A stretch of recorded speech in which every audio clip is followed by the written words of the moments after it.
ठीक है। तो जो थर्ड वाला हम जो पढ़ रहे हैं अभी motive, which is present in myoglobin protein. लेकिन दिस मोटिव जिसका नाम है ग्लोबिन मोटिव और ग्लोबिन फोल्ड और globin super secondary structure, this is present in all globin proteins. और इसकी खासियत क्या है? मायोग्लोबिन में क्या था, एक सिंगल पॉलीपेप्टाइड चेन है और उसमें 153 इनऑर्गेनिक पार्ट क्या है उसमें, यानी एक हीम ग्रुप है। हीम ग्रुप मतलब there is one iron in the ferrous state 2+, and this iron is in coordination with a coordination with it is covalently linked with 4 nitrogen atoms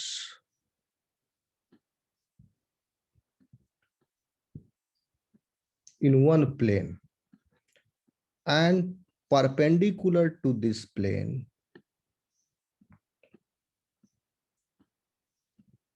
this is the plane of the heme, or you can say, and this nitrogen is, this is not the bond which is present, sorry, between the nitrogens, and this nitrogen is extensively linked and branched with many methyl groups, and those methyl groups is are forming protoporphyrin ring जिसको बोलते हैं।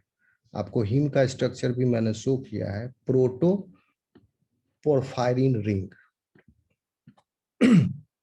ठीक है। अब इस प्रोटोपोरफायरिन ring जो है आपका दिस आयरन, और ये तो प्रोटोपोरफायरिन रिंग है, iron is in covalently linked with the nitrogen is covalently linked with many methyl groups, or methyl groups is forming a protoporphyrin ring, but to the plane of this heme जिसमें nitrogen और iron है, इस plane के perpendicular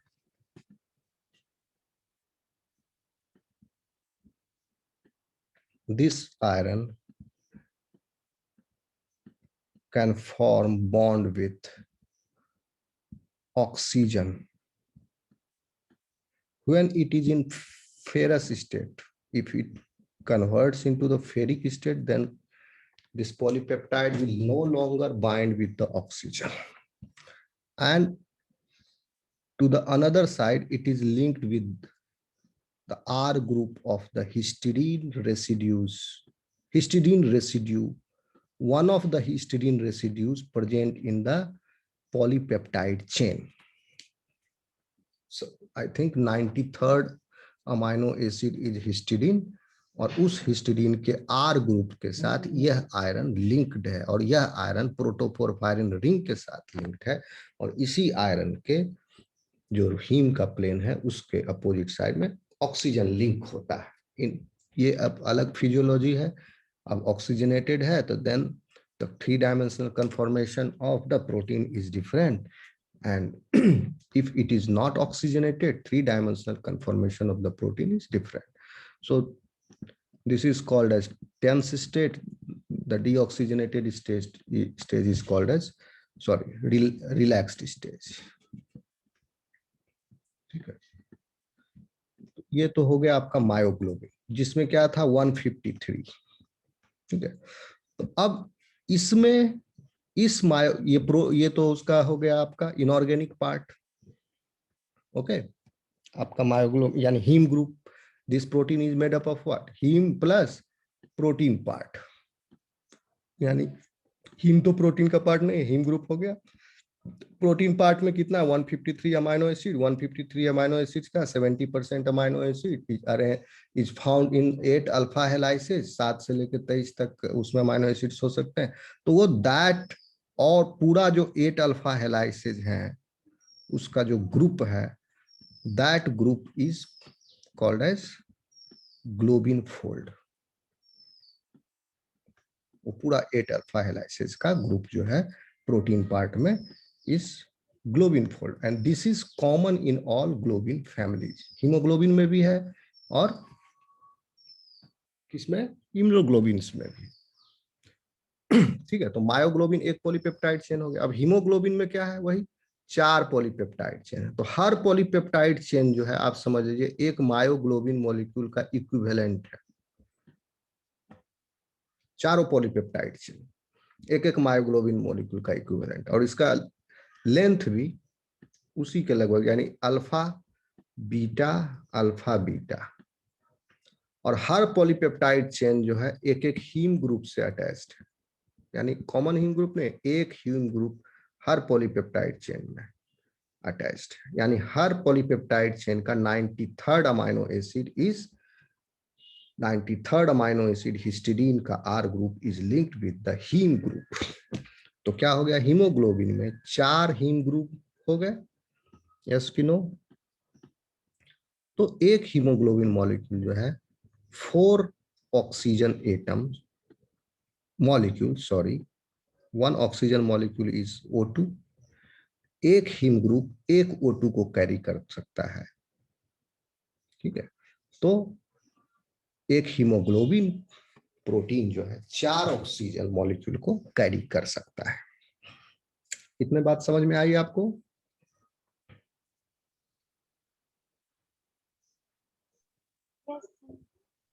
yes sir. ठीक है, तो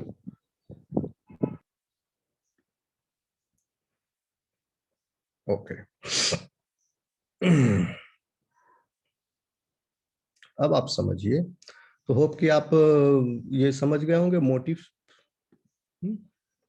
motive के 3-4 example अभी मैंने आपको बता दिए। ठीक है, और प्रोटीन में मोटिव है। मोटिव हो सकता है प्रोटीन जो है पूरा का पूरा प्रोटीन में एक ही मोटिव है, जैसे बीटा बैरल। बीटा बैरल भी एक प्रोटीन एक मोटिव है, लेकिन यह मोटिव छोटा ना होकर के इतना बड़ा मोटिव है कि पूरा का पूरा प्रोटीन ही इस मोटिव से बना है।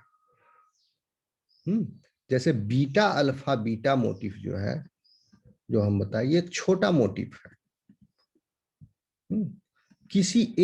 किसी पॉलीपेप्टाइड चेन के कोई एक छोटे सेगमेंट का में ये प्रेजेंट है, तो एक छोटा मोटिव है। और यह मोटिव का एक और खासियत है कि मोटिव इंडिपेंडेंटली एग्जिस्ट नहीं करता है।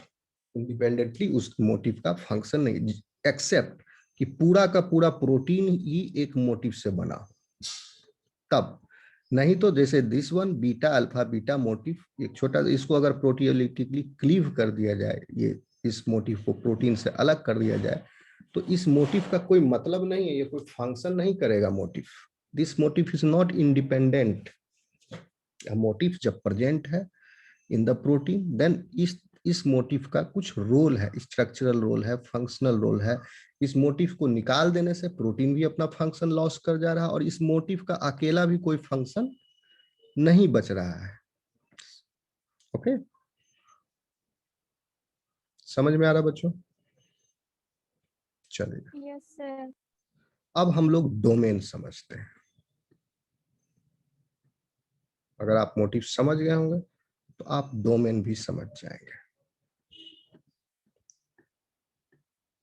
डोमेन, पहले आप केस स्टडी नंबर 1, एक पॉलीपेप्टाइड चेन में समझिए, सिंगल एक प्रोटीन है और वह एक ही पॉलीपेप्टाइड चेन का बना हुआ है, तब डोमेन उसमें कहां पर होगा। और मल्टी सब यूनिट प्रोटीन है, तब डोमेन कैसा होगा उसमें। जैसे हम लोग मोटिफ में देखें, एक पॉलीपेप्टाइड चेन है तो उसमें बीटा अल्फा बीटा लूप मिल सकता है, बीटा बैरल मिल सकता है, इस तरह के 2 मिल सकते हैं मोटिफ। ओके, हमको ग्लोबिन फोल्ड मिल सकता है, जो हम मायोग्लोबिन में देखें 8 अल्फा हेलाइसिस के, इस तरह के मोटिफ मिल सकते हैं। और अगर मल्टी सब यूनिट प्रोटीन या 2 या 2 से अधिक पॉलीपेप्टाइड चेन हो, तब मोटिफ कैसा मिल रहा था, super coiled alpha helices which is present in alpha keratin, उस तरह के मोटिफ मिल रहे हैं। या triple collagen helix motif of the collagen protein, या सिल्क फाइब्रोइड प्रोटीन, जिसमें एंटी पैरेलल, कई सारे एंटी पैरेलल बीटा शीट्स जो है स्टैक्ड है वन एबव अनदर। तो इसमें भी हम देख लिए थे, मोटिफ में भी, मल्टी सब यूनिट प्रोटीन्स में भी, और सिंगल सब यूनिट प्रोटीन में भी। उसी तरह हम डोमेन भी देखेंगे, मल्टी सब यूनिट प्रोटीन और सिंगल सब यूनिट प्रोटीन। आ रही बात बच्चों समझ में? Yes sir. तो सबसे पहले सिंगल सब यूनिट प्रोटीन। डोमेन किसको कहते हैं? डोमेन आप कहेंगे, मोटिफ में एक खासियत क्या थी, इंडिपेंडेंट नहीं है ये। लेकिन डोमेन जो है, a particular, suppose this is a polypeptide chain I am making,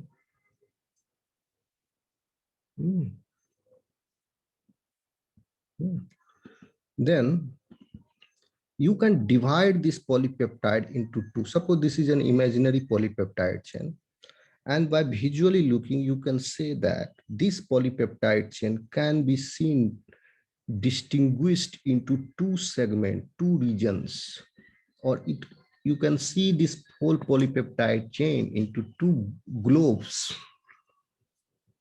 Sometimes it happens. So एक पॉलीपेप्टाइड चेन की बात कर रहे हैं, और यह जो ग्लोब्स हैं, ग्लोब्यूल हैं पॉलीपेप्टाइड चेन के, they are independent. Suppose this part of the polypeptide chain is involved in calcium binding, and suppose if this part is involved in some catalytic function, another type of catalytic function, okay, and if you proteolytically cleave this single polypeptide chain, which is forming two globules into two different segments, then each of these segments will retain its native conformation and function also. लेकिन motif जो है, अगर उसको काट के हटा दीजिएगा protein से, then the protein will lose its function, except उस तरह के प्रोटीन जैसे कि बीटा बैरल आपका किसमें था, एंटायरली पूरा का पूरा प्रोटीन में पूरा का पूरा प्रोटीन ही बीटा बैरल का बना हुआ है, जो हम अभी एग्जाम्पल दिए अभी, अल्फा हीमोलाइसिन, जो कि किसमें था, स्टेफिलोकोकस ऑरियस में, ठीक है, टॉक्सिन जो रिलीज कर रहा है ये प्रोटीन। तो उस तरह को छोड़ दीजिए, तो जनरली जो है मोटिफ जो है इंडिपेंडेंटली उसका कोई एग्जिस्टेंस नहीं है, लेकिन डोमेन जो है उसका इंडिपेंडेंट एग्जिस्टेंस है। अगर एक पॉलीपेप्टाइड चेन को इस तरह से अरेंज है इन टू सब यूनिट, ऐसा लगेगा कि ये दो सब यूनिट लग रहे हैं, बट वो दो सब यूनिट ना हो करके दोनों पॉलीपेप्टाइड सेगमेंट्स जो है एक ही पॉलीपेप्टाइड चेन के ही हिस्से हैं, then these two globules can be termed as the two domains present in single polypeptide chain. Two domains present in single polypeptide chain. आई बात समझ में?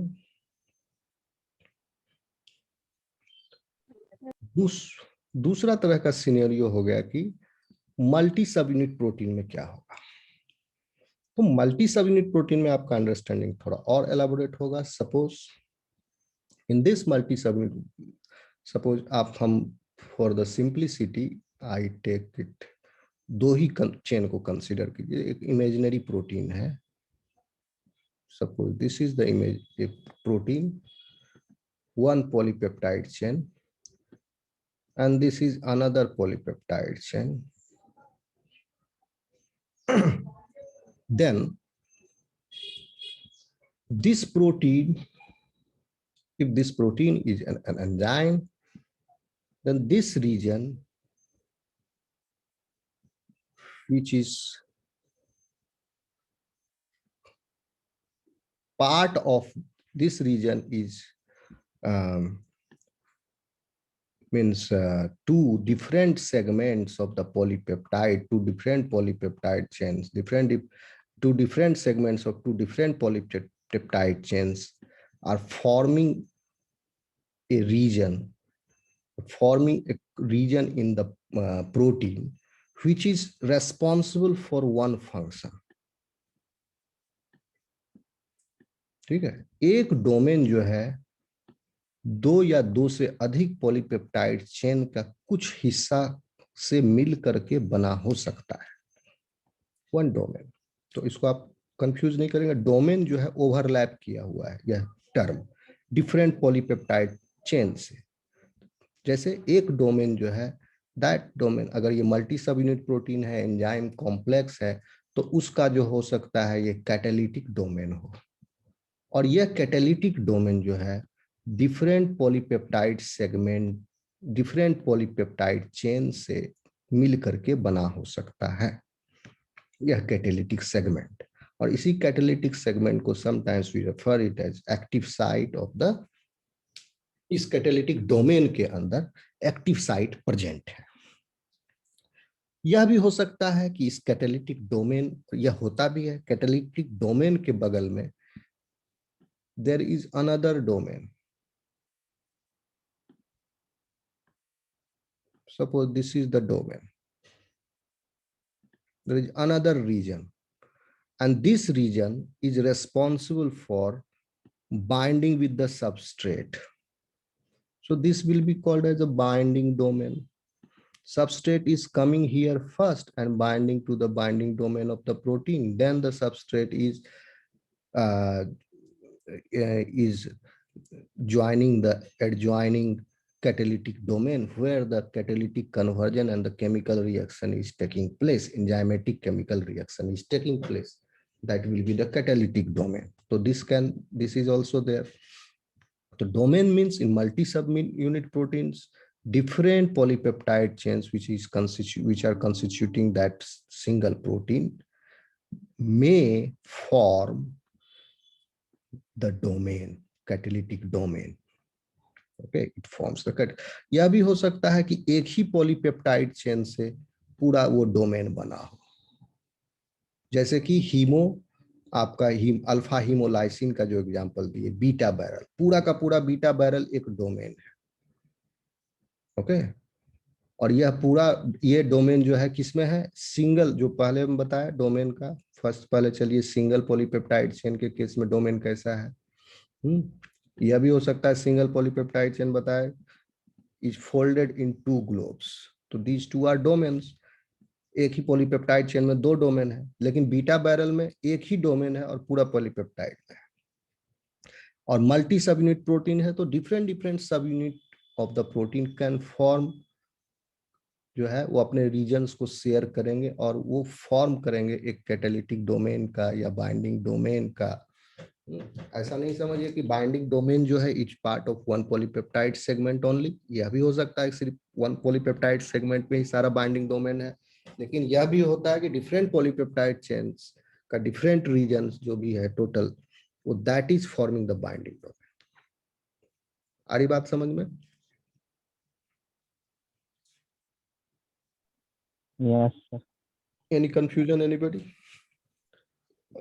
सर मोटिव एंड डोमेन दोनों एक जगह पाया जा सकता है? नहीं समझे आपकी बात को, मैं फिर से बताइए। सर मोटिव एंड डोमेन दोनों एक जगह मिल यस सकता है? यस यस, क्यों नहीं। अभी देखिए एग्जांपल बताया, beta barrel, beta barrel is the motif. Okay, but this motif is so large that it is entire protein is composed of beta barrel. In the case of alpha hemolysin, ये motif इतना बड़ा है कि ये beta barrel का निर्माण किया है और पूरा का पूरा प्रोटीन ही बीटा बैरल है। और दूसरा आप पढ़ चुके हैं अल्फा किरेटिन कोलेजन। ओके, ये मोटिफ इतना बड़ा है, एक्सटेंसिव है, एलेबोरेटेड है, पूरा का पूरा बाल में ही अल्फा किरेटिन प्रोटीन है। अल्फा किरेटिन प्रोटीन इज, पढ़े आप लोग, made up of when two alpha helices are supercoiled in left-handed fashion, two right-handed। Sir motive, हाँ बोलिए। सर मोटिव डोमेन के इनसाइड होता है क्या? देखिए मोटिफ जो है वो डोमेन के अंदर हो सकता है, यस, लेकिन हायरार्कियल वे में आप इसको समझेंगे तो कंफ्यूजन होगा। या ये भी हो सकता है पूरा का पूरा डोमेन ही मोटिफ कहलाएगा, ये भी हो सकता है, जैसे बीटा बैरल में बताया। जैसे अल्फा को केरेटिन में पूरा का पूरा प्रोटीन ही जो है क्या बताया, 2 right handed alpha helices are super coiled in left handed fashion. तो पूरा का पूरा प्रोटीन में ही जो है यह मोटिफ है। कौन सा मोटिफ? 2 अल्फा हेलिक्स जो है सुपर क्वाइल्ड है, ये मोटिफ है। और ये मोटिफ फैला हुआ है पूरा का पूरा प्रोटीन में ही, है कि नहीं?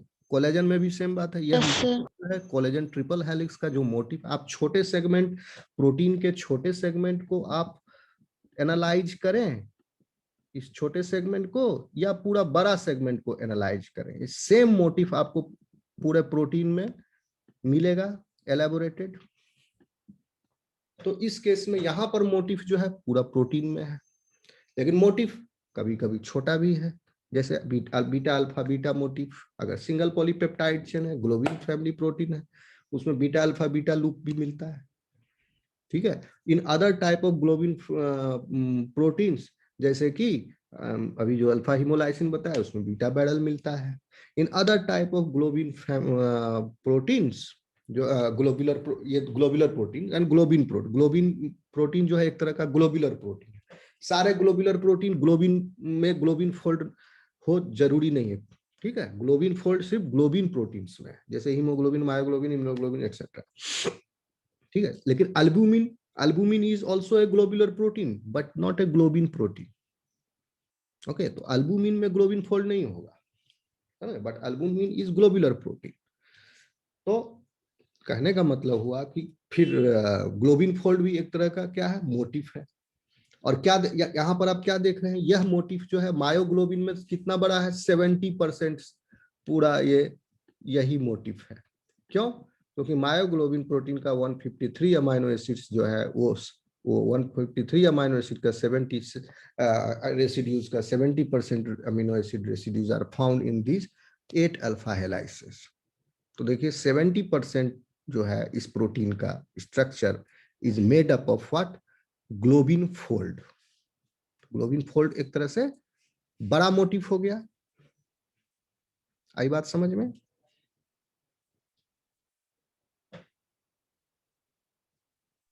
Yes sir.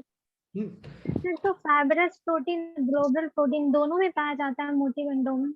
यस, सारे प्रोटीन में मोटिफ एंड डोमेन होंगे।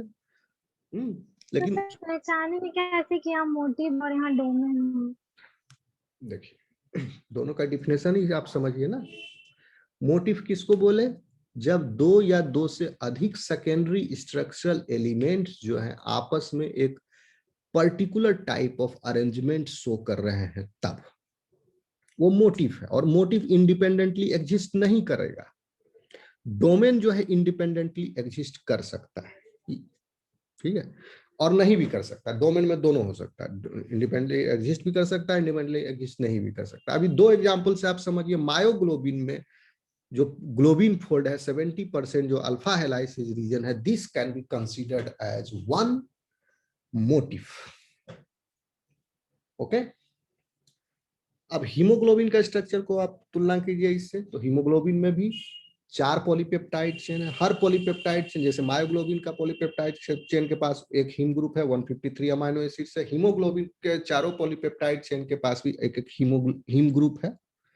अब अमाइनो एसिड जो पॉलीपेप्टाइड चेन है उसमें अमाइनो एसिड रेसिड्यूज की संख्या अलग है भले। जैसे अल्फा चेन इज शायद 146 अमाइनो एसिड्स और beta chain is 141 amino acids. तो इसमें भी ग्लोबिन, हर पॉलीपेप्टाइड चेन में ग्लोबिन फोल्ड है। यानी यहां पर भी सेम रूल है। मायोग्लोबिन में 153 था, उसका 70% है 8 अल्फा हेलाइसिन।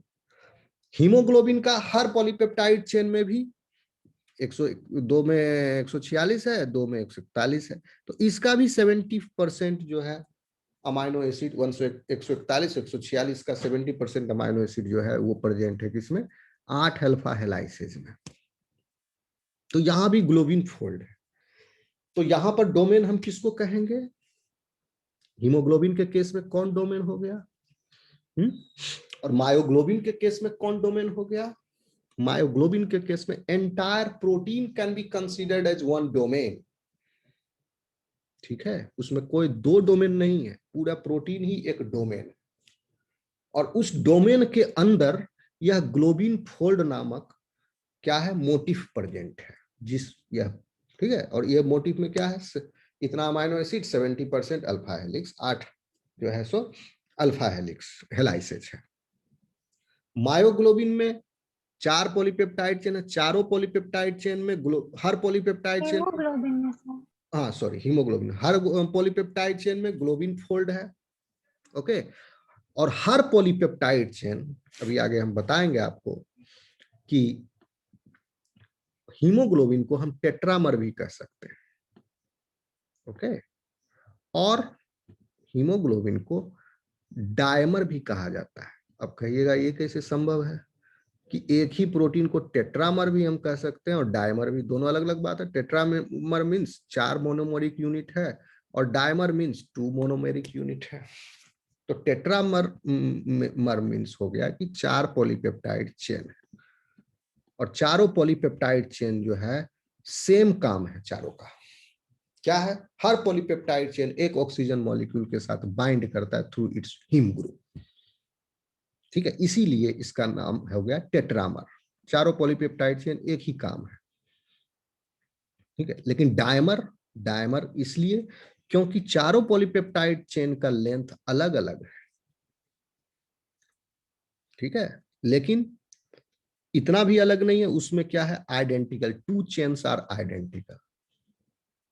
तो 4 पॉलीपेप्टाइड चेन में अगर 2 chains are identical, that means 2 chains are different. तो इसमें हो गया आपका identical 2 alpha chains of 146 amino acid residues and 2 beta chains of 141 amino acid residues long. तो आप कहोगे कि यह प्रोटीन जो है फिर एसिमेट्रिकल होगा। ऐसी बात नहीं है, ये एसिमेट्रिकल नहीं है दिस प्रोटीन, क्योंकि this protein is arranged in such a way that you can consider 1 alpha and 1 beta chain is arranged together. So there is a repeat of alpha beta. You can write it like this, alpha beta, 2 units of alpha beta. Okay, तो क्या हो गया, alpha beta alpha beta. तो इस तरह से ये हो गया आपका क्या, सिमेट्रिकल प्रोटीन। तो इस सिमेट्रिकल प्रोटीन में अब अल्फा बीटा इज, क्योंकि मल्टी सब यूनिट है, 4 पॉलीपेप्टाइड चेन हो गया तो मल्टी सब यूनिट हो गया, और इस मल्टी सब यूनिट में भी रिपीटिंग यूनिट क्या है, अल्फा बीटा का रिपीटिंग यूनिट है। एक अल्फा पॉलीपेप्टाइड चेन, एक बीटा पॉलीपेप्टाइड चेन, और इन दोनों का कॉम्बिनेशन जो है एक बार और रिपीट हो रहा है। आ रही बात समझ में? सो इस कॉम्बिनेशन को कहते हैं हम प्रोटोमर। प्रोटोमर समझ में आ रहा बात? तो यस सर। इस प्रोटोमर को आप डोमेन कंसीडर कर सकते हैं। ओके, तो हो गया आपका ये ओवरऑल टर्सरी स्ट्रक्चर डोमेन आपका।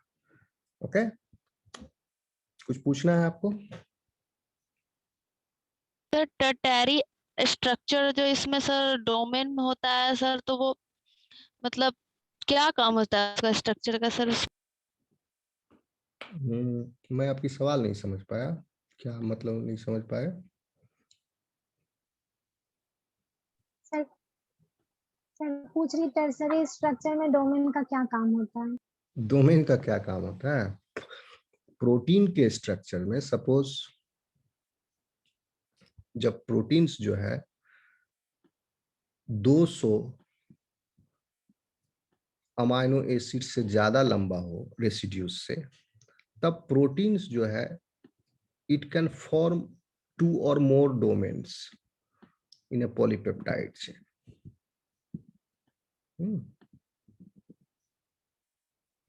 When the length of a polypeptide chain is more than few hundred amino acid residues long, then अब आप ये तो बात जानते हैं, चाहे एक पॉलीपेप्टाइड चेन में 500 अमाइनो एसिड रेसिड्यूज हो, चाहे 50 अमाइनो एसिड रेसिड्यूज हो, हर amino acid residues is important.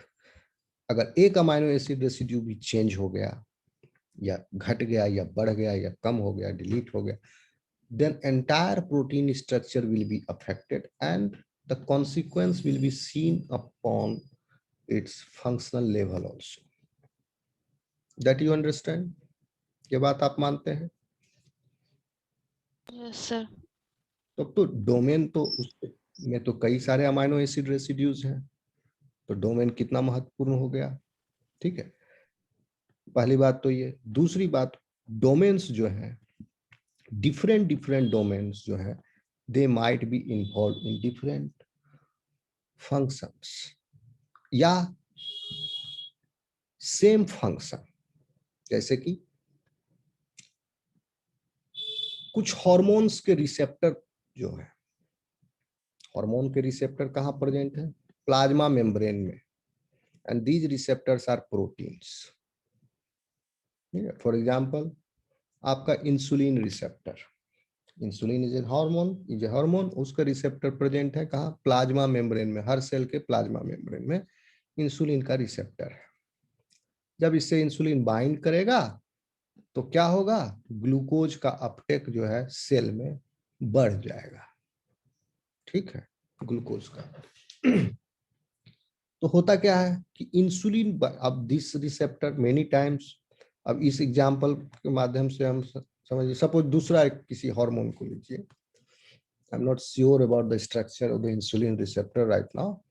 तो सपोज सम हार्मोन, और ऐसा होता है हार्मोन के रिसेप्टर्स जो हैं, they are made up of many domains, these receptors,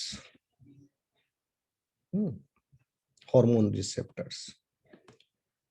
उसमें क्या होता है, एक डोमेन जो है वो रिस्पॉन्सिबल है for binding to the hormone, यानी different domains present in the protein can interact with its interacting molecule, एक domain. So that domain will be called as binding domain. Okay. Some other domain might be involved in signaling cascade pathway, that is cytoplasmic tail, might be linked with the G-coupled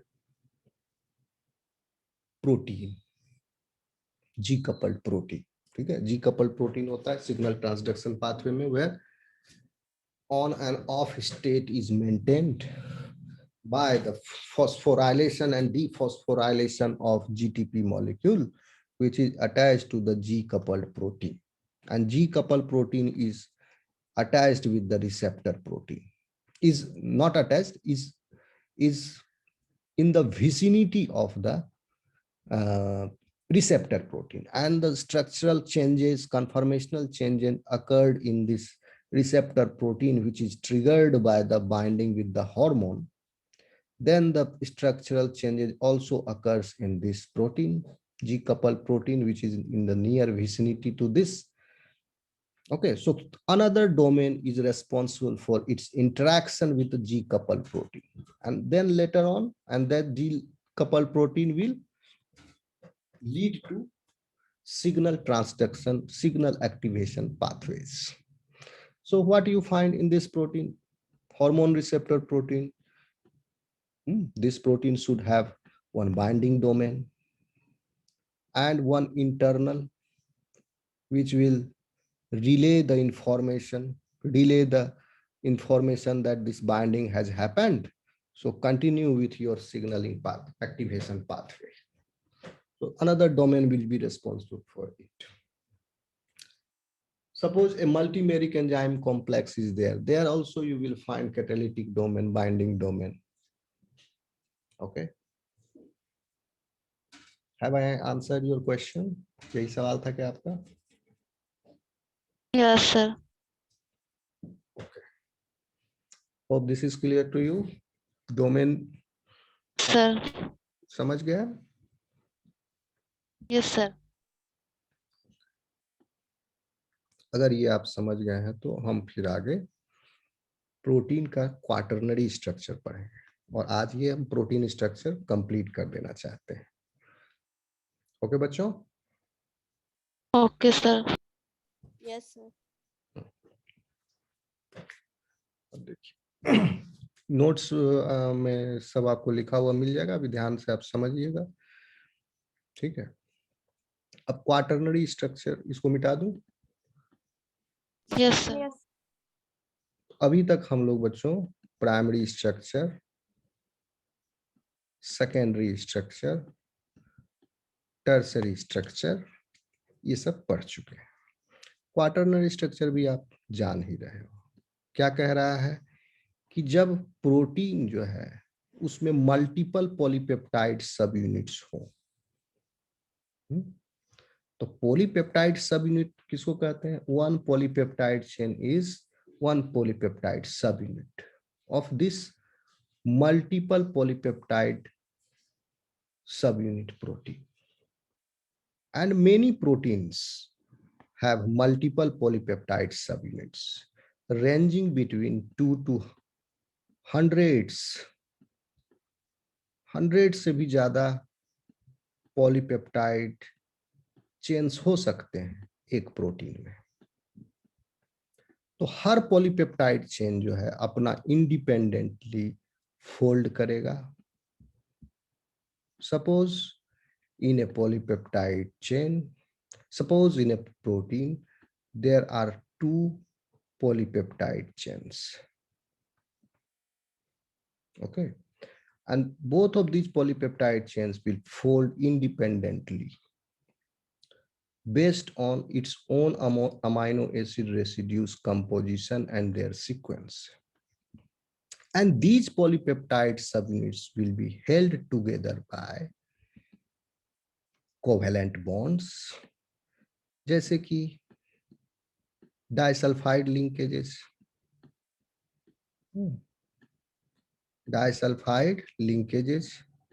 या non covalent interactions के द्वारा भी ये linked हो सकते हैं, जैसे hydrophobic interactions, van der Waals forces, salt bridges, hydrogen bonding, such and such.